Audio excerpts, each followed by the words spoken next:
Está a gravar na nuvem, por acaso a coisa não dá bem. Às vezes a minha internet não funciona muito bem aqui.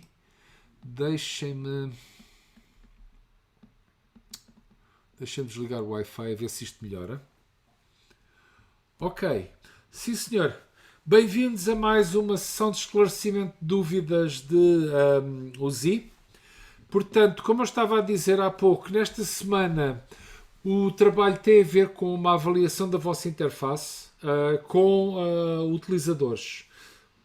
Até agora eu explico-vos qual é a razão de ser disto. Como já devem perceber, o que nós vos ensinamos nesta cadeira aqui é o ciclo de design.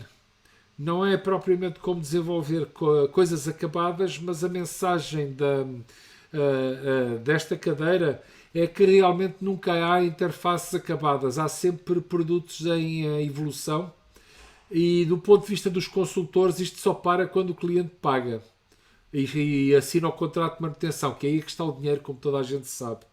Um, Hoje em dia, realmente, desde os automóveis até aos sistemas de software, o dinheiro não está na venda, mas sim nos contratos de manutenção. Portanto, de um ponto de vista cínico, diga-se, de engenharia de software, perdão, não disse isto. Portanto, quanto mais bugs tiver um produto de software, mais rentável ele é para os consultores que o desenvolveram. Nós achamos que nesta cadeira que há um bocado de democracia e que as pessoas deviam ter também direito a utilizar, a beneficiar de produtos fáceis de utilizar e a que ajudem as pessoas a desempenhar as suas tarefas. O problema está aqui que vocês até agora aprenderam um instrumento, além da prototipagem, da prototipagem de baixa fidelidade e da progressão através de protótipos de cada vez de maior fidelidade, o que isso vos permite é ir detectando os problemas nos vossos.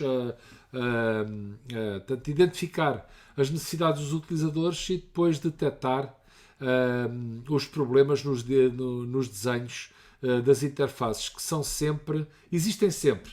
Por muito que nós pensemos que somos bons, há sempre defeitos naquilo que nós vamos a fazer, e isso não é uma coisa má.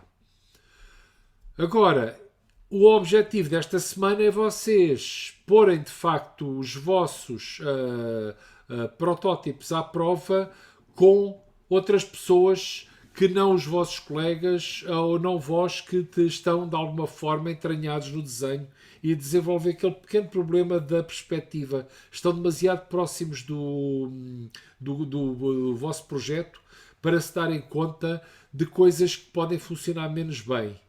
E então a filosofia que nós temos aqui é que no fim do... Portanto, notem que nós não temos tempo para fazer 3 ou 4 ciclos completos, mas podemos, pelo menos, fazer uma iteração e talvez um quarto. E é isso que nós esperamos que vocês façam agora, é que encontrem pessoas que não sejam vocês, não sejam os vossos colegas, que ainda não tenham estado expostas aos vossos protótipos e com quem vocês possam confirmar a usabilidade e a bondade das vossas escolhas. E, portanto, daí que nós temos 2 conjuntos de slides para vocês consultarem e também os capítulos da avaliação com utilizadores e do método, sobretudo, como é que nós podemos recolher dados de utilização da interface. Tanto os capítulos 11 e 12 são os mais importantes no livro, recordo-vos, que está aqui. Claro que consigo mostrar dentro de tanto o nosso livro de texto. Portanto, recapitulando, a matéria está nos capítulos 11 e 12 e, tanto esta semana, o objetivo é vocês arranjarem tantos utilizadores representativos quantos puderem. Aliás, gostava de agradecer à vossa colega pela sugestão que ela deu, que foi muito boa, de poderem fazer testes através da web graças a uma ferramenta que trabalha em conjunto com o Figma e que vos permite serem bastante mais produtivos na vossa recolha de informação. portanto, o Useberry, obrigado à Joana Rodrigues, que não está aqui, pela partilha. Espero que vos seja útil. Ela diz que já conseguiu exportar o protótipo do Figma para o Useberry para vocês poderem tanto agilizar os testes com utilizadores. Portanto, a ideia é utilizar os protótipos semifuncionais, os wireframes que vocês desenvolveram até agora e que melhoraram no ciclo de desenho passado, e fazerem testes com utilizadores. Portanto, posto este pequeno prólogo, estamos abertos a questões.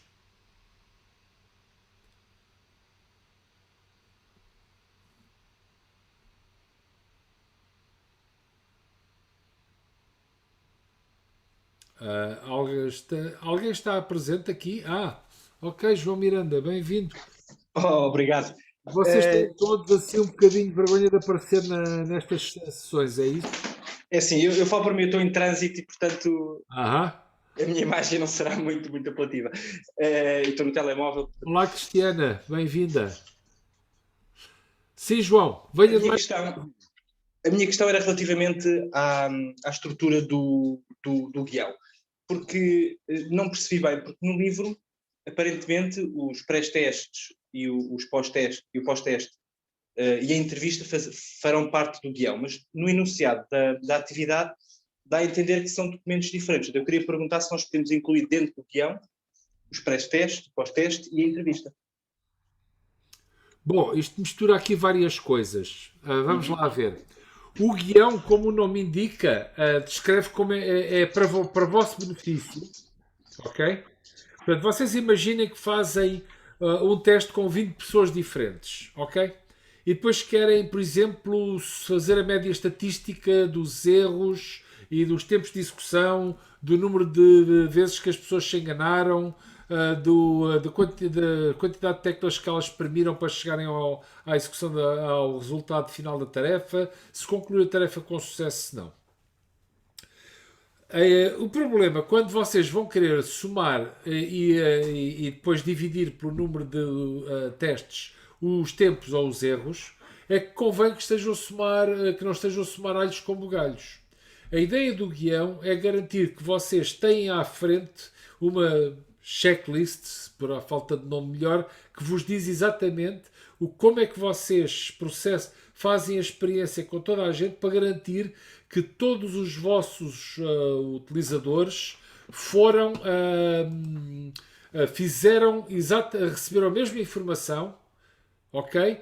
E lhes foi solicitado que lhes foi solicitado que fizessem tarefas comparáveis para, do ponto de vista estatístico, médias e outros momentos de análise estatística terem significado. Portanto, o guião é uma espécie de programa feito em língua natural para vocês explicarem para nós e para vocês próprios como é que cada teste é feito.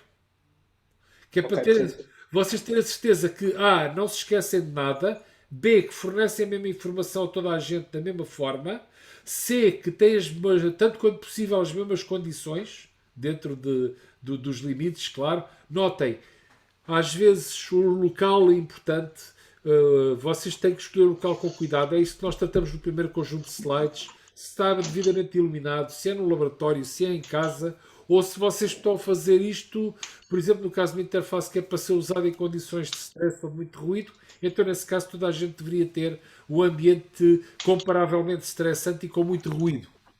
Estou-me a fazer entender? A ideia do guião é garantir que vocês metem todas as experiências no Blender de modo que elas são.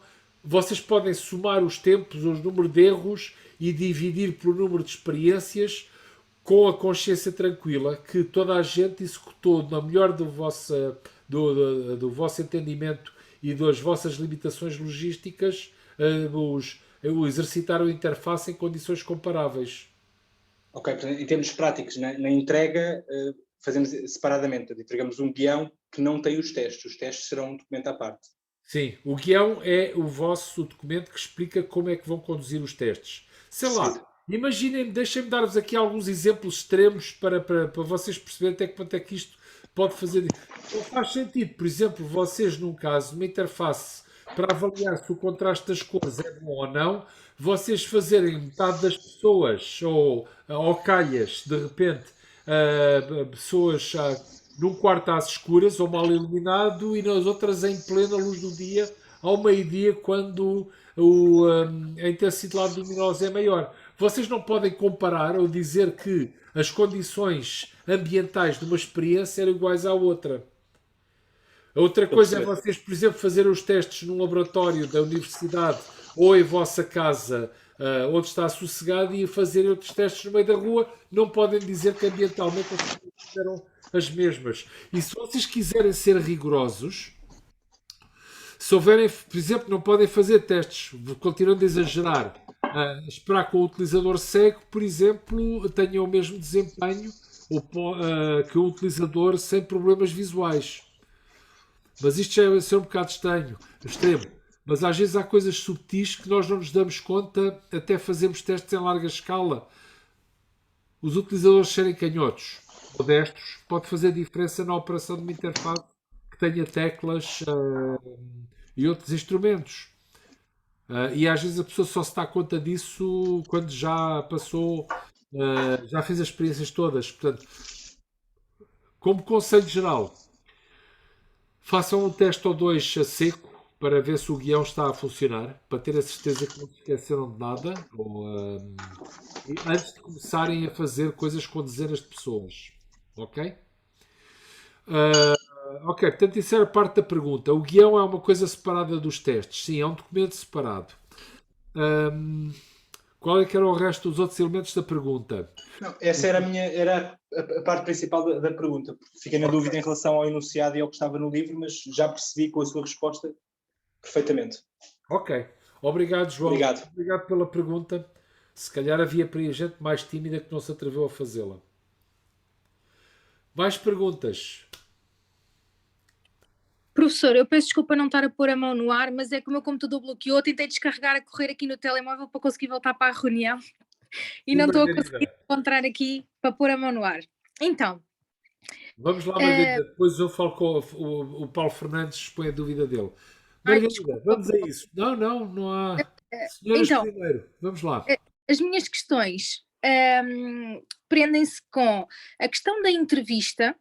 Isto porquê? Porque houve alguém que fez uma questão no fórum e a professora respondeu a questão de temos que fazer o pré-teste, depois o pós-teste e a tarefa completa, e depois falava lá de uma outra tarefa, como se fosse algo que não é a nossa tarefa completa, mas que fosse uma tarefa. Eu estava aqui a tentar abrir tudo outra vez para ver precisamente o que é que tinha Ok. sido escrito. Eu resumo, eu respondi a isso. Salvo erro, acho que o João fez uma pergunta sobre o que é que deviam fazer penso que era se podiam ter mais do que uma tarefa, acho que era algo nestas linhas. E eu disse-lhe que podiam, que a opção do processo é deles, mas que se quiserem, podem ter, por exemplo, uma tarefa de treino Era Sim. e isso. depois terem a tarefa que eles vão propriamente avaliar. E penso que ele perguntava também se podiam ter o utilizador a experimentar livremente a interface, e eu disse que sim, no plano deles eles podem incluir uma fase em que o utilizador experimenta de uma forma geral a interface para a conhecer, no género depois da demonstração que eles fizerem, conhece a interface de uma forma geral, faz uma tarefa de treino, faz a tarefa de avaliação. E podem também, sugeri também que podem ter questionários para teste e questionários para pós-testes e que podem fazer entrevistas, mas isto são tudo opções que têm disponíveis e que terão que fazer. Aqui a minha questão da entrevista é se, pronto, dado a conjuntura e da maneira como nós vamos fazer e o tempo reduzido e também os utilizadores são menos neste momento, se ao fazermos um questionário em que no final tenhamos perguntas abertas, se depois não pode haver aqui uma mistura entre o que é uma entrevista, porque no fundo nós fazemos questões à pessoa e a pessoa dá as suas respostas de forma aberta, de que modo é que nós conseguimos separar aqui o que é que são efetivamente entrevistas e o que é que são perguntas abertas. Ok. Não sei se me fiz Sim, perfeitamente, Margarida. Antes de mais, queria dizer, tanto que a Soraya deu uma excelente resposta. De facto, é tudo isso.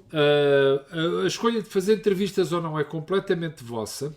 E estas pré-testes e estes questionários pré-testes e pós-testes servem a objetivos diferentes. Em relação à tarefa de treino, sim, é bom. Portanto, estou a ver aqui a questão do João Miranda. Portanto, vocês podem criar várias tarefas pós-testes. Vamos voltando um bocadinho atrás ao guião. É importante que vocês, se há uma fase de treino para os vossos utilizadores, todos eles deveriam ter o mesmo tempo, deviam receber a mesma quantidade de informação pela mesma ordem, para garantir que, quando eles vão executar as tarefas, eles estão com o conhecimento comparável ou receberam informação consistente sobre a maneira como a interface funciona. A outra coisa que eu queria chamar a atenção, antes que me esqueça, que é importante que quando se vocês pedem para as pessoas fazerem umas tarefas e estão a controlar o tempo, vocês não devem dar ajudas quando estão a tirar medições, porque isso falseia completamente os resultados. Ok? Esta é uma coisa importante. Gostava que vocês interiorizassem bem isto.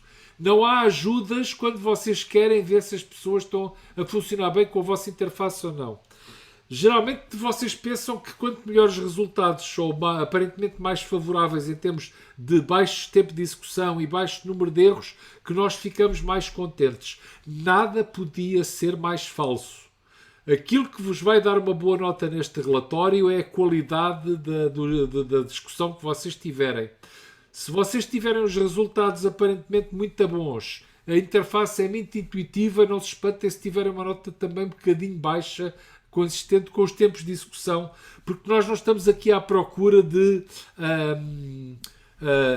testes cronometrados. Isto não é voltar a Portugal em bicicleta, portanto, vocês vão ser avaliados pela qualidade da análise que fazem dos dados experimentais, daquilo que vocês obtiveram.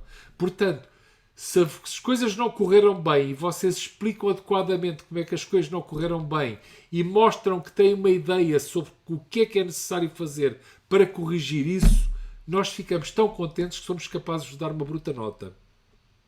Ok? Espero que esta mensagem tenha passado, porque é muito importante. Geralmente as pessoas pensam que não apresentar problemas nenhuns ou não reportar problemas nenhuns nos testes vos dá uma melhor nota possível.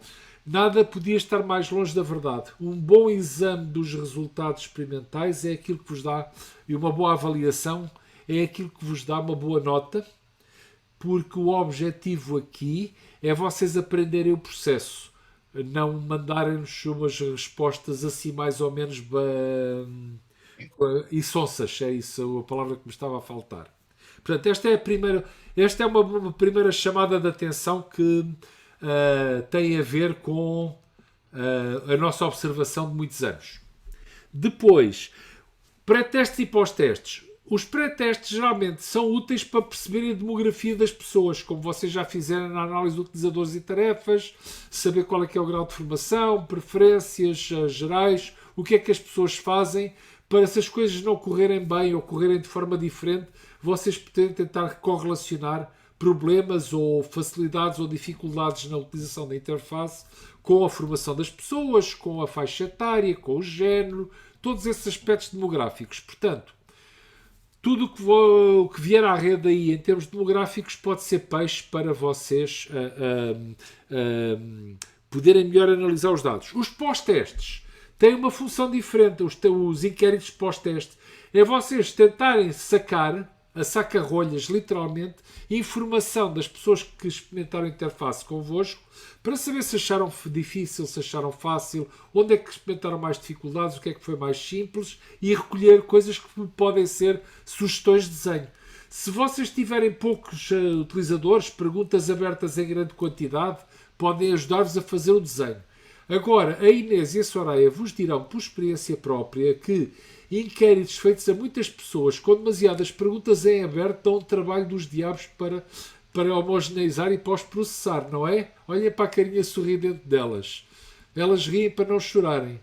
Portanto, pensem muito duas vezes antes de meterem muitas perguntas em aberto, abertas, porque isso vos vai dar mais trabalho para processar.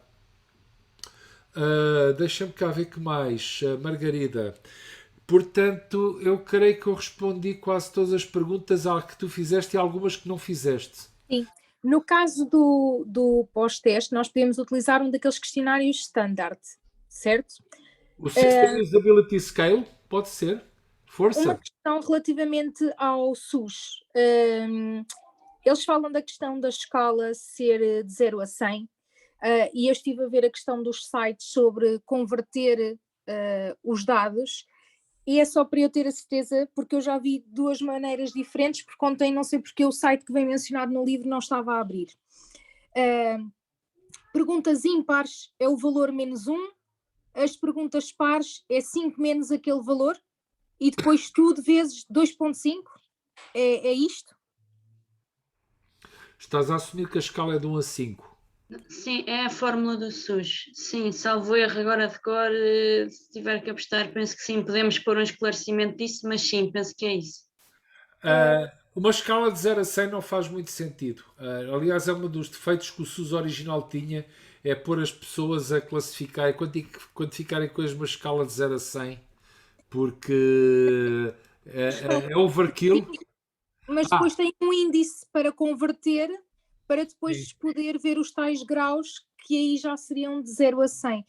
Então, vocês podem dar a resposta final de 0 a 100, mas não notem, fazer perguntas numa escala de 0 a 100 raramente é produtivo.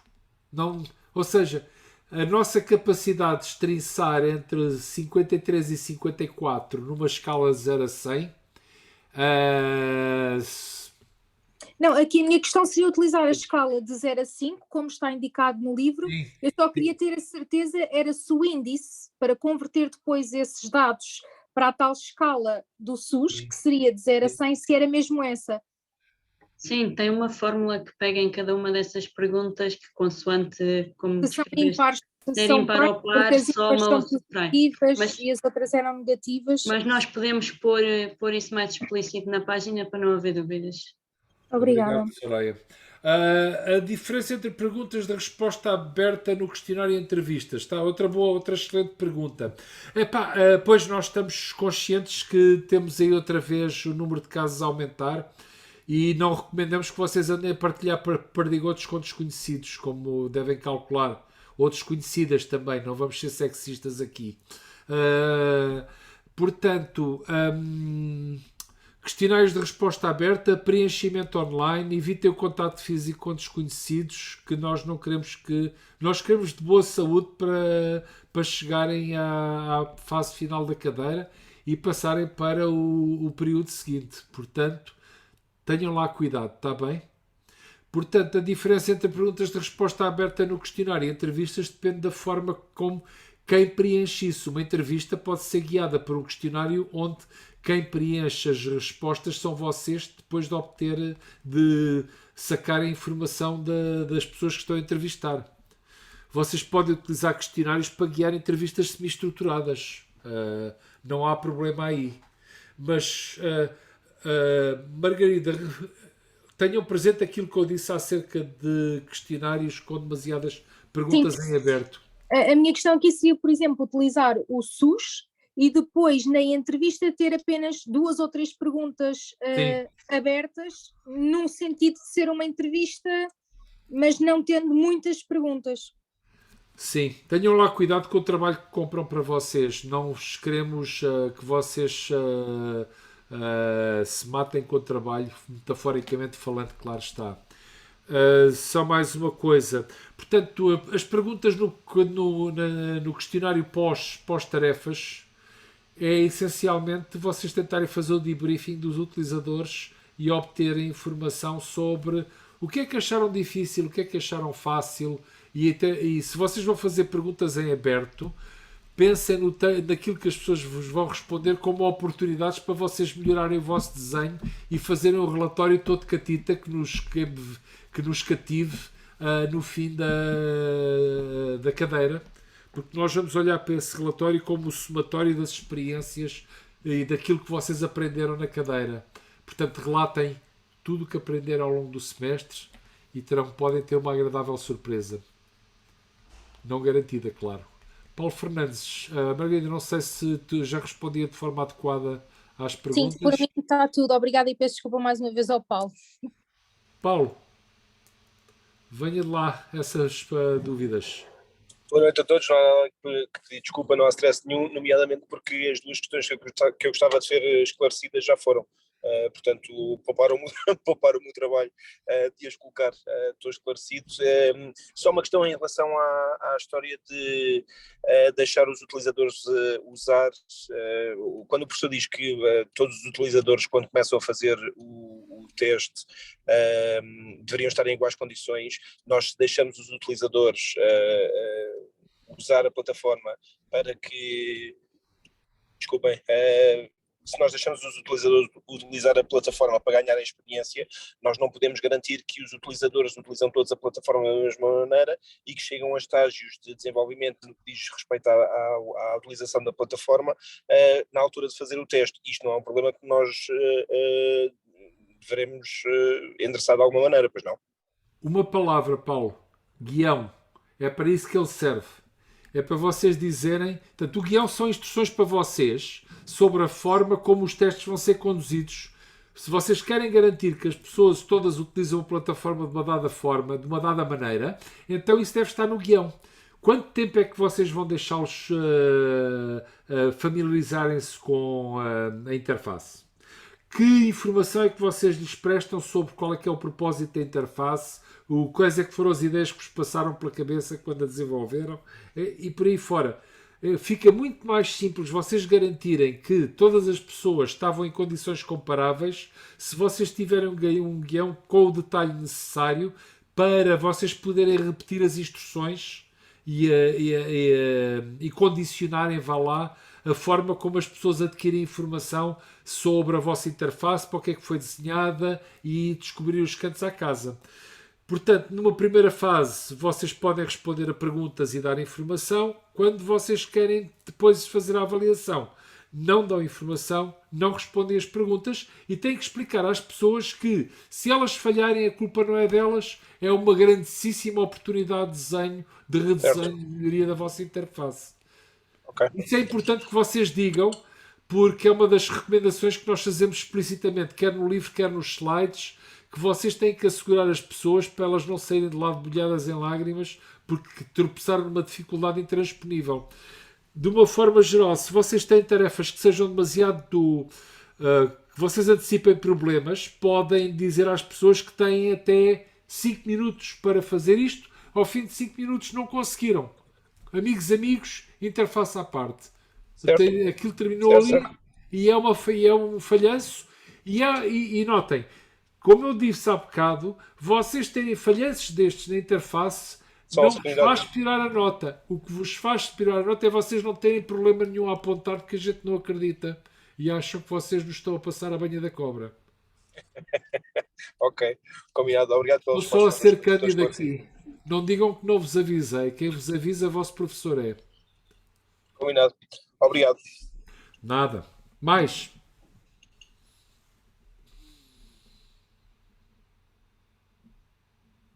Ok.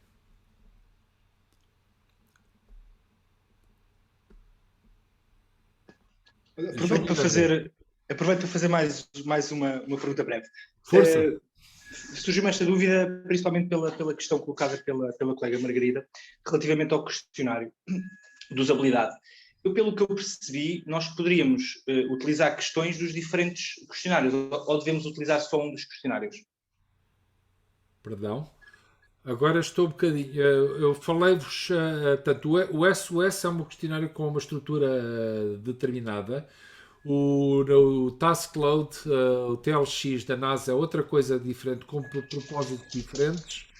Portanto, misturar coisas dos vários questionários não faz muito sentido para mim neste contexto. João, Ok. talvez se elaborares um pouquinho mais eu Eu, possa... eu não cheguei, eu não cheguei a explorar os questionários, portanto é uma parte que ainda estamos por fazer, mas no Ok. próprio livro, a introdução aos questionários, algo que é dito é podem usar questões destes questionários para o vosso questionário. Portanto, eu assumi, sem ver ainda os questionários, e se calhar a minha questão não faz Sim, sentido, vocês podem mas eu fazer percebi. isso. Vocês não são obrigados a utilizar o SUS. Hoje em dia o pessoal utiliza o SUS porque isso permite, de alguma forma, padronizar a avaliação de interfaces e poder comparar, vá lá, projetos feitos em diferentes contextos por diferentes pessoas. É só para dizer que uma pessoa depois pode olhar para os critérios que foram utilizados de uma forma consistente. Toda a gente está a utilizar a mesma fórmula para bolinhos. A Ok. mesma forma para bolinhos. Estou a fazer entender, João? Portanto, Sim, eu até acho. vocês podem pegar no SUS e não utilizar as questões todas e meter no vosso questionário pós. Notem que o SUS só é mais interessante depois das pessoas utilizarem a interface. Claro. Ele é virado para avaliar a experiência, não é para avaliar a demografia. Claro. Não, se utilizar o SUS por completo até é preferível, eu até acho que para nós é mais Pois, fácil. agora já percebi. Sim, sim, vocês podem piratear perguntas do SUS à vontade, que a gente não vos leva isso a mal, antes pelo contrário. Ok, obrigado, esclarecido. Ok, obrigado, João. Mais perguntas? Maria do Céu, Cristiana, Virgílio. Sim, Maria do Céu. Eh, as questões que eu tinha também já foram tiradas, por isso. Muito bem. Eu não vou devolvê-las, portanto, foram tiradas, pronto. Mas mesmo assim, Sim. o professor não nos podia facultar um exemplo de um teste? Um exemplo de um teste. Está no livro, Maria do Céu. Sim, sim, mas eu sei que está no livro, mas assim, um guião assim que já tivesse sido usado. Mas eh, o exemplo que está no livro foi usado. Não vos vou dizer há quanto tempo, mas posso-vos dizer que foi feito no contexto de um projeto já há muitos anos. Portanto, esse exemplo é bom. Se nós vos dermos outro, não seria tão bom, uma vez que foi feito por um dos professores da cadeira há muitos anos. Portanto, em termos de fidedignidade ou qualidade dos exemplos, esse estará bom. Então, se Bom, seguirmos mais ou menos esse, à partida não teremos grande problema. está lá para vocês se inspirarem. Ok. Mas se houver alguma dúvida em relação a alguma das coisas que lá aparecem, eu espero ter sido claro aqui a explicar qual é que é o propósito do guião. Ou seja, Sim, sim, sim, sim, sim. a Maria do Céu, o que é mais importante é vocês terem em mente para o que é que aquilo vai servir e quando forem aplicá-lo, experimentem primeiro com uma ou duas pessoas para ver se esqueceram de alguma coisa ou se há algumas instruções lá que podem ser confusas até para vocês, está bem? Sim.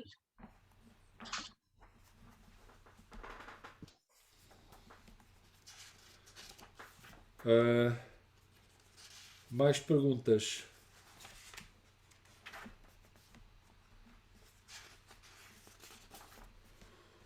Fontes de informação e recolha de dados. Portanto, mais uma vez, capítulo 11.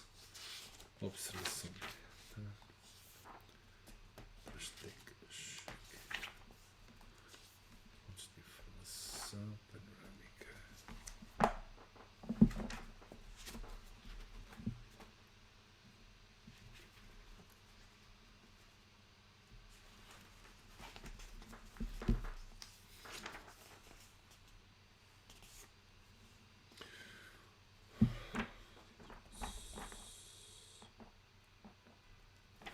Deixa-me cá ver se me oferece mais alguma coisa. Preparação, introdução. Professor, posso fazer uma questão? Claro, com certeza, Margarida.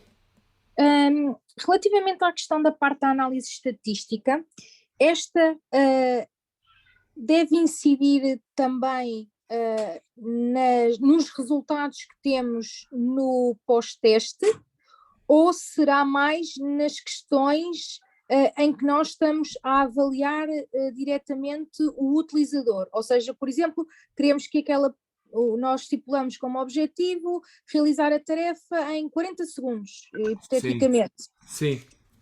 É nessas questões em que deve incidir a análise estatística, ou também devemos incluir a análise estatística nos resultados do nosso pós-teste? Bom, primeira mensagem, existem vários tipos de análise estatística. Existem estatísticas descritivas que vocês já utilizaram também nos vossos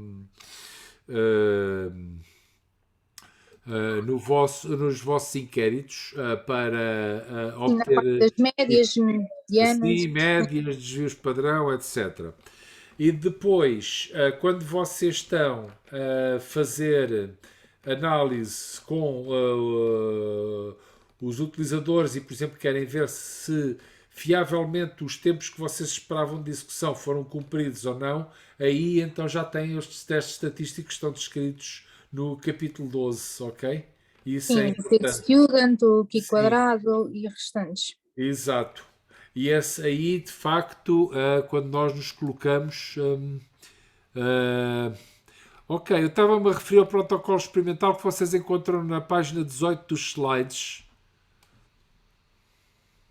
e que tem algumas informações sobre uma forma de vocês estruturarem as coisas, ok?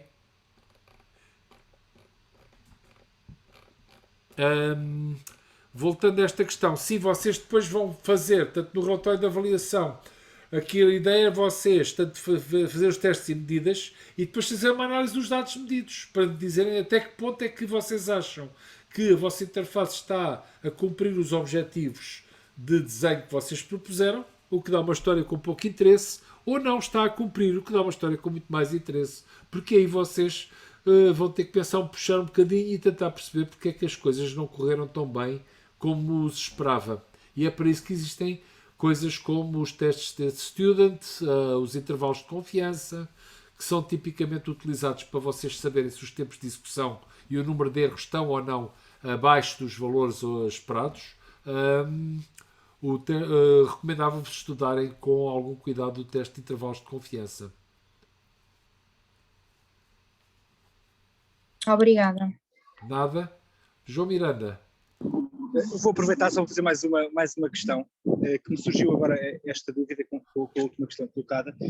Nós devemos fazer a análise às respostas que tivemos das entrevistas e do pré-teste, também nas análises de resultados, ou não? Sim. Ok. Claro, aí vocês vão... Notem, a gente não quer saber o nome, morada e número de telefone de todas as pessoas com quem vocês fizeram o teste. Queremos saber qual é que era a distribuição de idades, qual é que era a variância, para saber se os vossos utilizadores-alvo se concentravam em torno de uma dada faixa etária, qual é que era o grau de diversidade aí, quantos é que eram meninos, quantos é que eram meninas, quantos é que eram canhotos, se isso for relevante, quantos é que eram destros, mais uma vez. Notem, uma coisa importante no caso da demografia, vocês pensem sempre, como eu já vos tinha dito, em relação aos testes para avaliação com utilizadores, para análise de utilizadores e tarefas, se aquela pergunta faz sentido e se vocês vão ter alguma informação. E também se vocês não estão aqui a invadir a privacidade das pessoas. Por exemplo, perguntar a uma pessoa se sofre de diabetes, ainda vá que não vá, mas na maior parte dos casos não faz sentido, e se não fizer sentido é uma intrusão na vida privada. Coisas mais chatas como doenças sexualmente transmissíveis, vejam lá o que é que vocês fazem, portanto, em matéria de perguntar coisas que são que não vos vão servir para nada e que podem constituir uma invasão da privacidade das pessoas. Portanto, para vocês fazerem perguntas pessoais e potencialmente confrangedoras, se vocês precisam de fazer esse tipo de perguntas, falem connosco primeiro. E se, como aqui a Inês vos poderá dizer, ou a Soraya, para esse tipo de perguntas, geralmente existem comissões de ética que olham para o guião da experiência e para os protocolos experimentais e vos dizem, não senhora, ou está bem. Ok? Existem leis para controlar que também supostamente protegem a nossa privacidade. Vocês não podem filmar as pessoas sem consentimento delas. Vocês não podem sequer fazer uma gravação em áudio sem dizerem às pessoas que elas têm que estar com o acordo explícito. E não se esqueçam sempre de garantir aos vossos às pessoas a quem vocês pedem para utilizar o vosso sistema, além de lhes agradecerem o tempo que vos estão a dar, que os dados que elas derem aqui que vão ser utilizados de forma estritamente confidencial e anónima. Eu nem sequer estou interessado em saber se vocês entrevistaram o Presidente da República ou o varredor das ruas da Câmara. Quero saber apenas as funções e a idade, se isso for relevante. Ok? Já agora uma questão, em relação ao formulário de consentimento, não é suposto ser um formulário para ser preenchido pela pessoa ou é só um disclaimer, digamos assim? É suposto a pessoa dar-vos o consentimento por escrito se vocês quiserem fazer gravação ou recolha de dados. Portanto, tem que ter uma coisinha para elas assinarem e dizerem que tomaram conhecimento daquilo que vai ser feito e que estão de acordo que os dados delas vão ser tratados de forma confidencial e anónima. Há leis para isso e vocês podem dizer, mas isto é apenas um curso universitário. Pois é, mas vocês têm que aprender a fazer as coisas como deve de ser algures. E aqui parece-me ser um ótimo sítio. Claro que sim. Percebido, obrigado. Nada. Ok. A Soraya já acrescentou materiais extra na secção do módulo 6 sobre o SUS que vocês estão à vontade para consultarem. E muito obrigado, Soraya.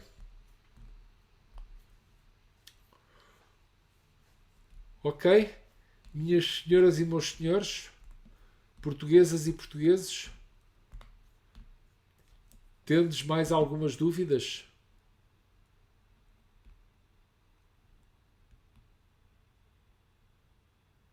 Bom. Da minha parte é tudo. Ok, Cristiana, muito obrigado. Muito obrigado pelo vosso interesse. Daqui a uns tempos vamos perguntar algumas coisas sobre a experiência do curso e esta realmente é uma coisa, como eu já vos disse, estas sessões são uma novidade deste ano. Também seria interessante depois nós podermos fazer um SUS. Há uma diferença entre para saber se o SUS é bom ou se foi um susto aqui a dita experiência. Muito obrigado pela vossa participação e bom trabalho. Obrigado, bom trabalho a todos. Obrigada, tudo bom. Tchau, tchau. Obrigada. Deus, boa tarde. Bom Obrigada. trabalho. Obrigado, boa noite. Tchau. Tchau.